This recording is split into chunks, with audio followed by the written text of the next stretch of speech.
Hello friends, welcome back to the money video guys and my YouTube channel guys. Today when we are going to talk about guys Infinix phone accessibility setting, and today video title is guys how can we on and how can we use color inversion setting in Infinix phone device. Friends, you want to on guys your Infinix phone color inversion, so how can you on and how can you use today friends. I will show you, I will tell you guys. Open your phone setting guys. After on phone setting guys, scroll it, and friends you can see this tab setting in your Infinix phone device. So friends, click on guys your phone special function, and guys click on accessibility. Again scroll it. Friends, you can see color inversion setting as tap here. Friends, you can see use color inversion guys, tap here to on it.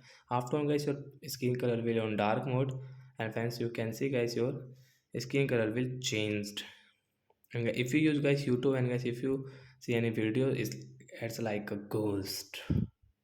So guys we call it guys color inversion, and guys we can use like that in Infinix phone device. So bye bye friends, thanks for watching the video. I hope friends you understood how to on and how to use color inversion setting in Infinix phone. So bye guys.